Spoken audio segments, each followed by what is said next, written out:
Record. Good evening, everyone. We're slowly getting everybody admitted. Welcome. We ask that you do mute yourself just to put off the background noise as we're going along, but you are welcome to use the chat with any questions too.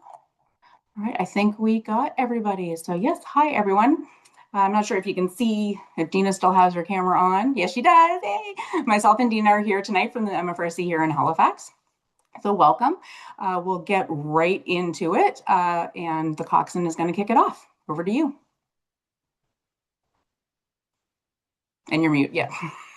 Good evening, everyone. I just wanted to introduce myself first. I'm Chief Pet Officer First Class Tyler Cross, and I will be your new coxswain starting early next week.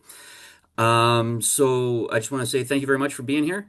As the coxswain, I'm responsible for the welfare, discipline, and morale of the crew. I will be working closely with each supervisor to ensure that every sailor is supported, respected, and set up for success. Your loved one's well-being is personal to me. I can take their safety, mental health, and daily experience seriously, and I'll never forget that each sailor is someone's family member. It's normal to feel anxious during deployment, and you're not alone. There's a strong support network around you, and staying connected with other families can make a real difference. If you have any concerns, the MFRC and the ship's leadership are here to help. We're committed to clear, honest communication, and we want you to feel confident in your team caring for your sailors. So thank you for your trust and support. And I will now turn it over to Lieutenant Commander Colin Reynolds. Sir? Thanks, coxswain. Well, soon to become. Just a second there, sir. Sorry, Yeah. Just want to stop the recording for you. Maybe. Oh, yes. Okay. Pause. Sure. Hi, everyone. Captain Britton, the medical officer here. For those of you I haven't met yet, I'm the medical officer posted to the Asterix. For those I have met, looking forward to seeing you again. My name is Josh Britton. I'm a family doctor licensed here in British Columbia, and that license extends while we're out at sea. I just take probably about 10 minutes or less just to talk about what we can do for you medical care wise at sea, what we can't do, a little bit of stuff to do to prepare, and some other stuff to be aware of while we're at sea. Next slide, please.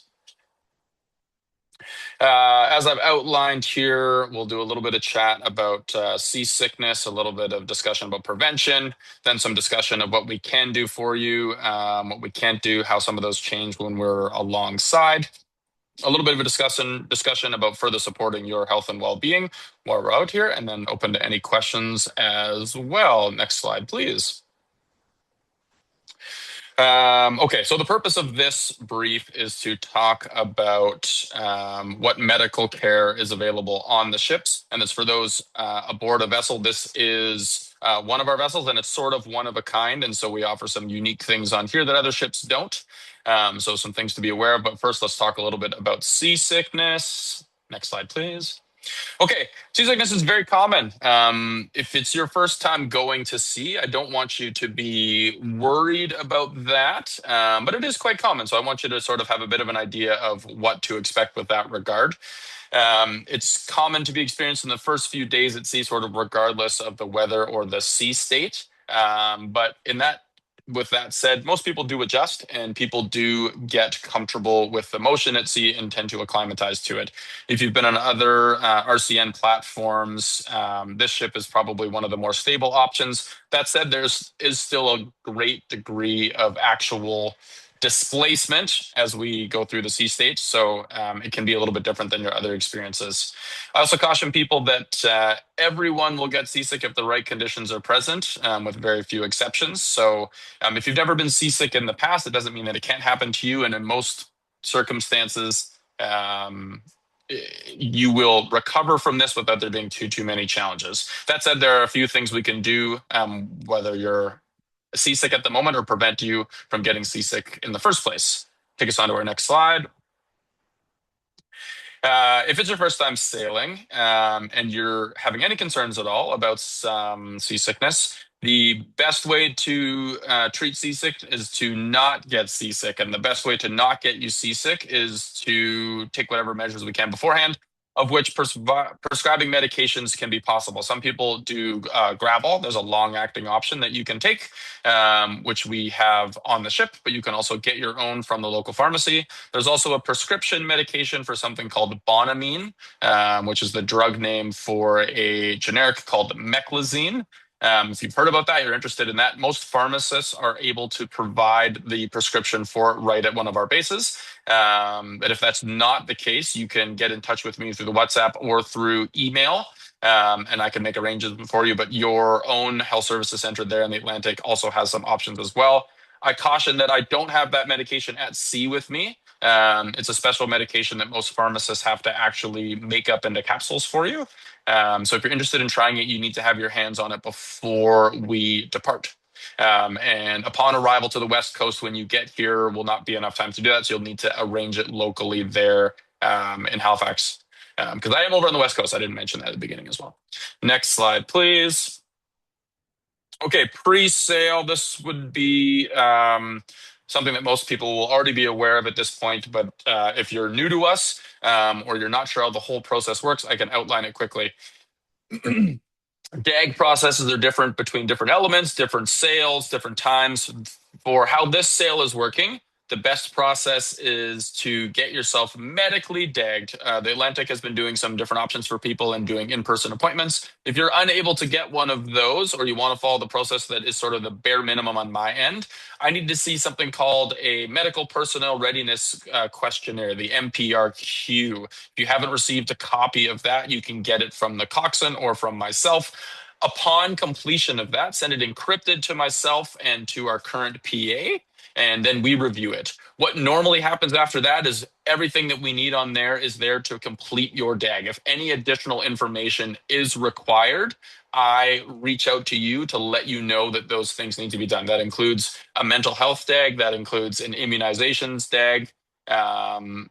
It's not always the same case for dental. A dental is you need to have done that at least annually. Talk to the local dental officer, but we have one on board.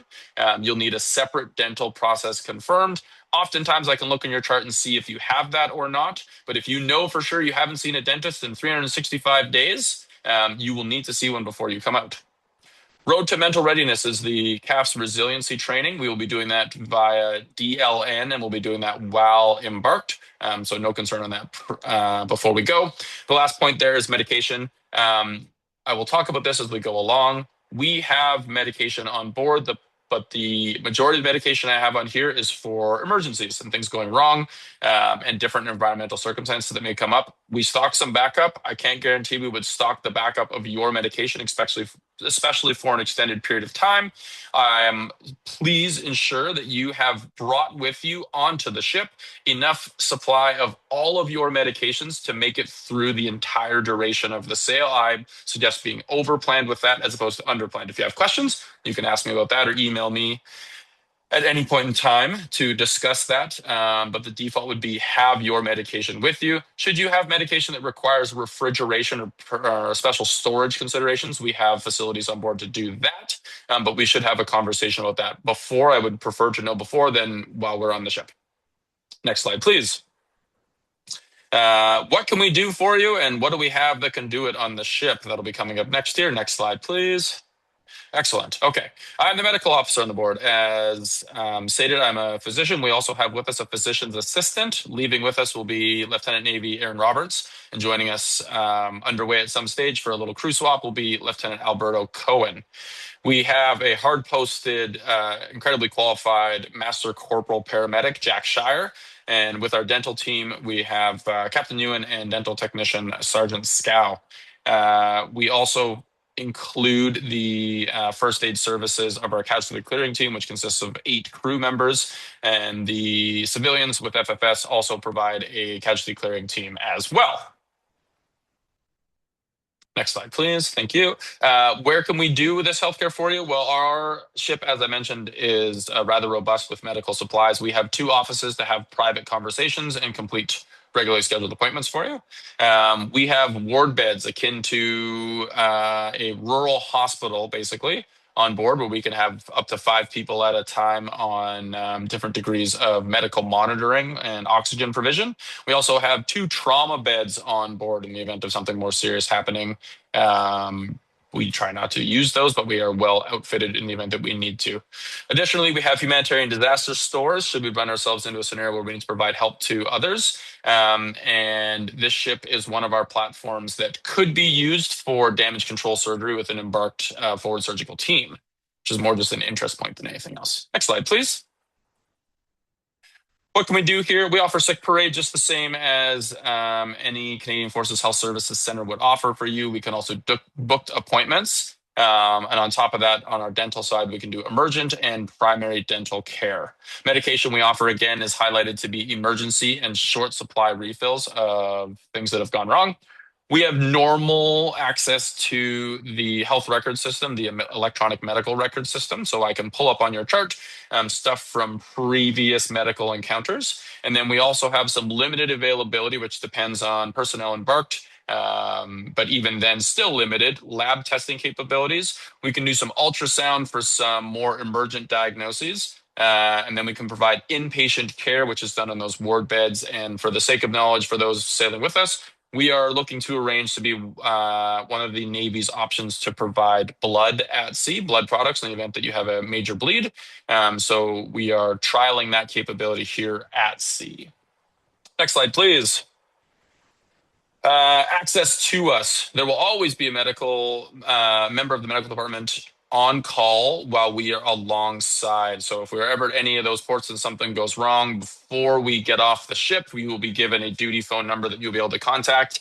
If it's not myself, the number will always come back to myself. I will always be available for medical emergencies alongside, but we will be accessing the civilian healthcare resources locally in almost all circumstances.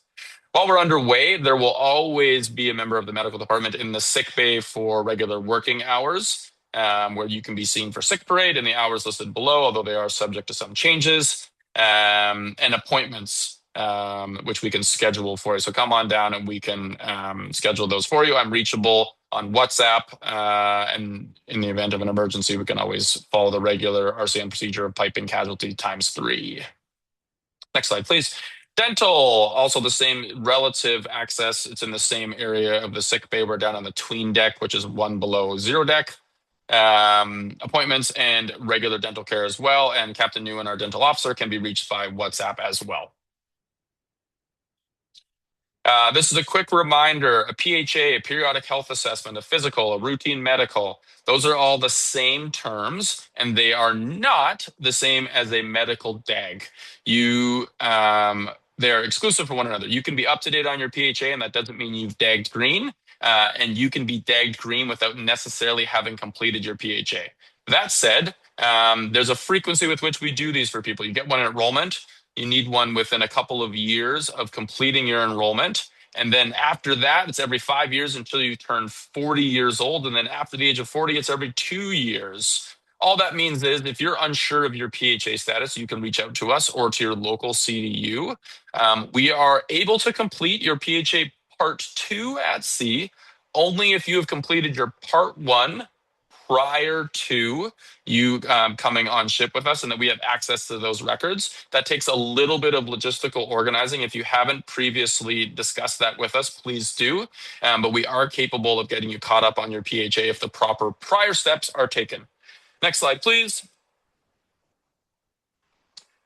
Finally, to mention, as the command team will always mention to you, and we are part of that with them, we are trusted as medical personnel to safeguard your medical information, including from the chain of command.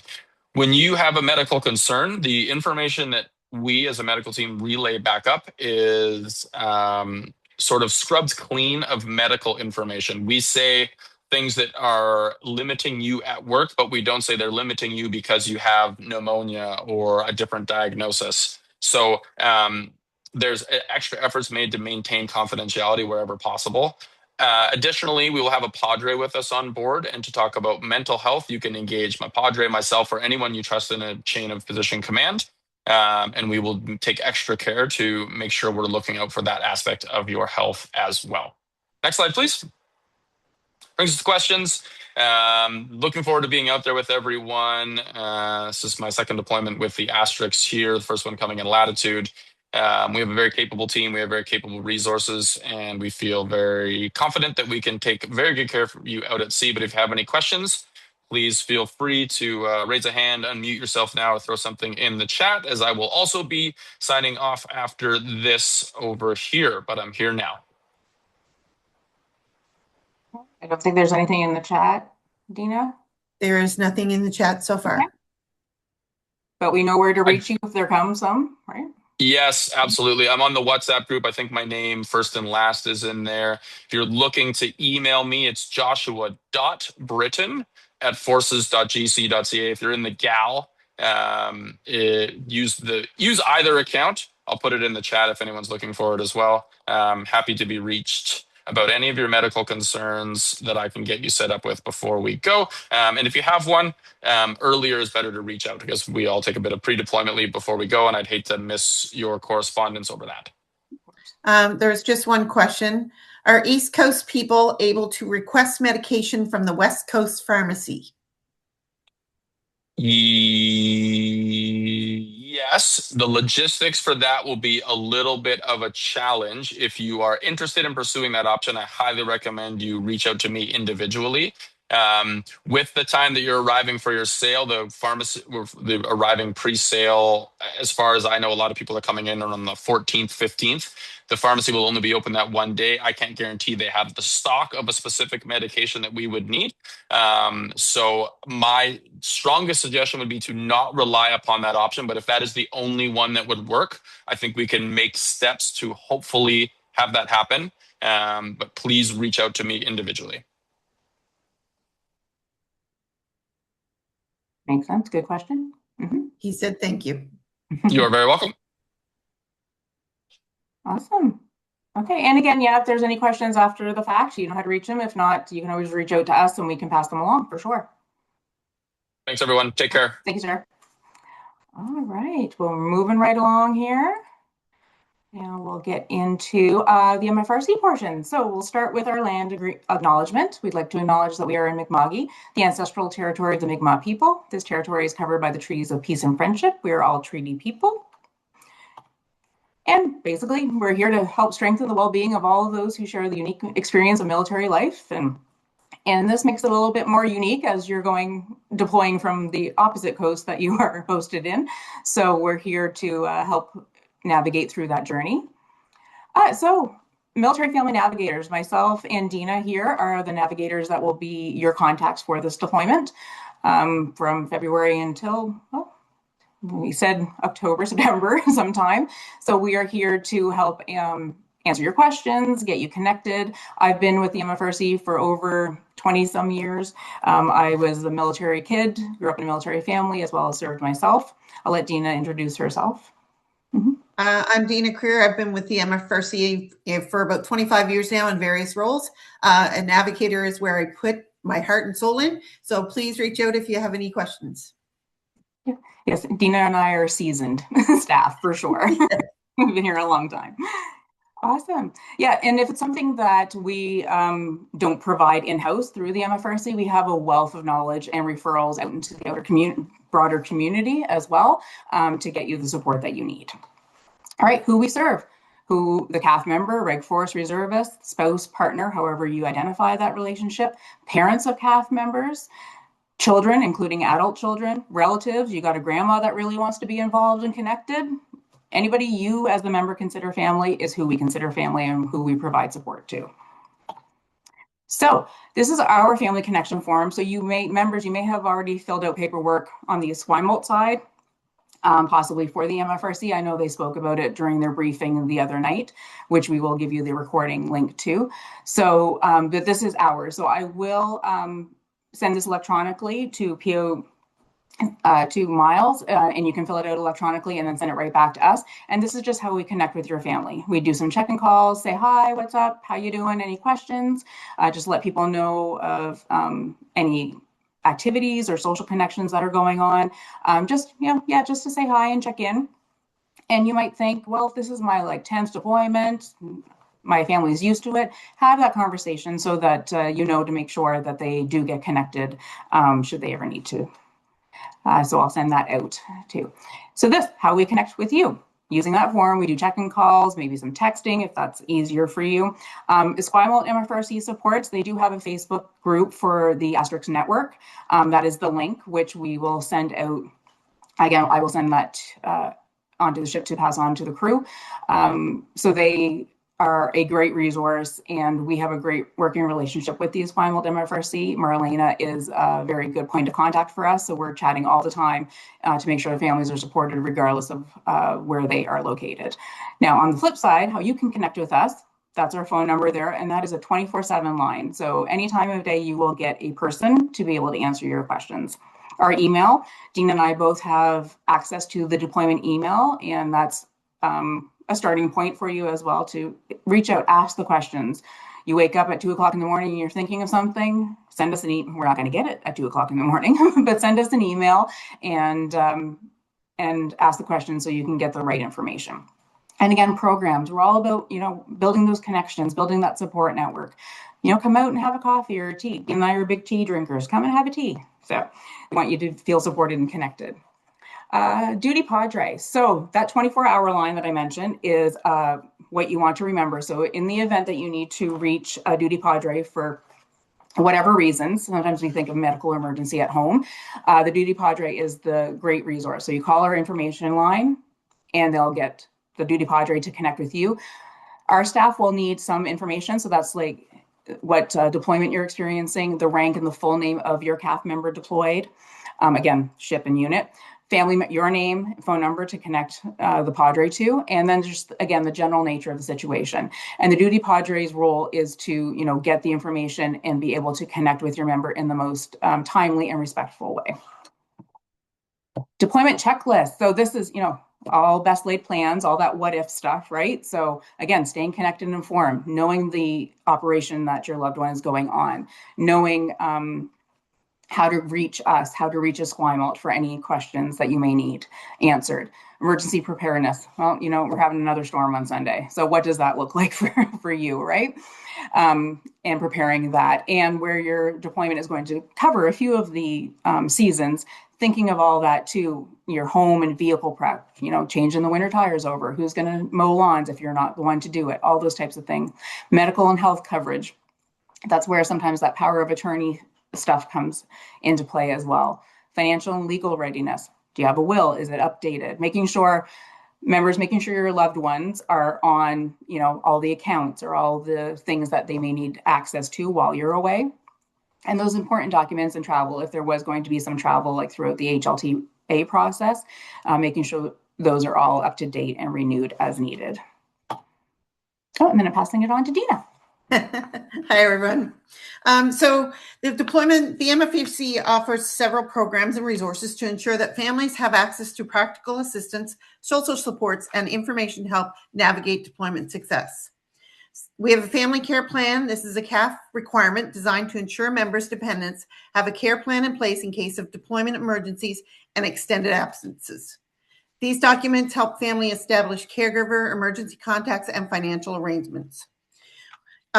Even with a family care plan in place, emergencies can happen. The service is available to CAF families that are facing an unexpected family crisis, urgent childcare needs, or short-term emergencies. If something happens, the MFRC can help connect you with emergency resources. We have occasional and respite care. This is a short-term flexible childcare service designed to help families during absences. These sessions are staffed by qualified early childhood educators and provide a safe and structured environment for children. Deployment workshops are great for connecting families with others going through deployment, and just it helps to have those conversations and to connect with your support systems. We have great deployment activities, group guides to help, especially during difficult with children. The Deployment Together Kids Activity Guide help children navigate all 3 stages of deployment: before, during, and after. Next slide, please.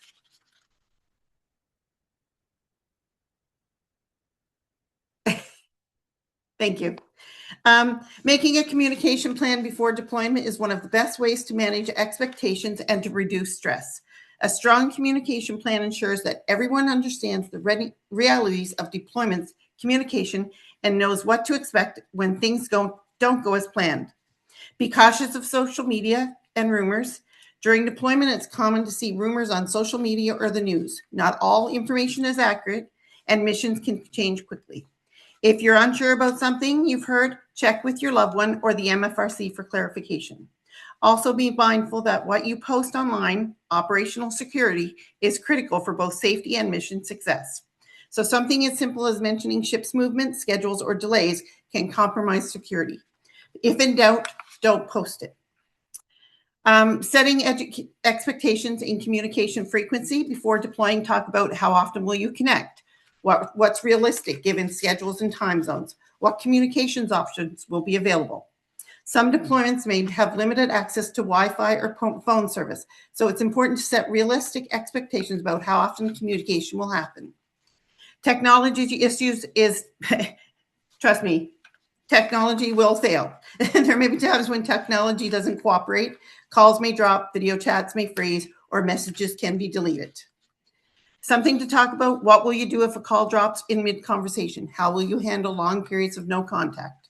Knowing in advance that these disruptions can happen make them easier to handle when they do.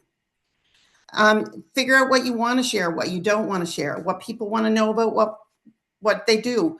It helps with the stress level to figure all this out before you leave. Next slide, please. We have a mental and health and well-being team, and this is a free and confidential service for families. They offer short-term counseling, ages 16 plus, crisis intervention, family and peer support, short-term accommodations, financial resources, community pantry, francophone counselor, military family navigator support for families with diverse needs, and emergency family care assistance plans. If you ever need anything, please reach out to the MFRC. Next slide, please. Some of our upcoming programs: we have an Op Connection spaghetti dinner. So anybody's allowed to come. It's Caesar salad, spaghetti, garlic bread. It is absolutely fantastic. We have a great team from the HMCS, no, sorry, I lied. From Tribute Tower, who's doing the cooking for us. So it's yummy, and please register on our website. Below is our link that you can register for any of our upcoming programs. So take a look at our calendar. Hope to see you there. And if you have any questions, here's different ways to get a hold of us. We have a website, email, 24/7 line, in person at the MFRC in Halifax or Shearwater. We also have Twitter, Instagram, Facebook, you name it. Look us up if you have any questions. Please reach out. Is there any questions I can answer?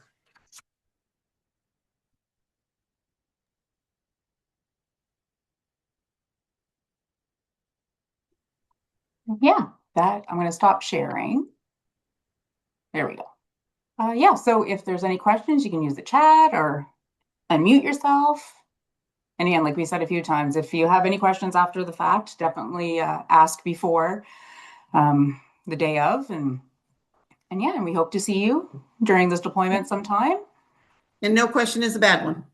Absolutely not. Exactly. Yep. Because, you know, if you're thinking it, probably somebody else is thinking it too. And doesn't want to ask it. Yeah. Excellent. Yeah. So, I mean, this was slated until 8 p.m., but yeah, we're just coming on 7 o'clock now. So if there's no questions, thanks for joining us and enjoy the rest of your evening. Take care. I'm going to stop the recording now.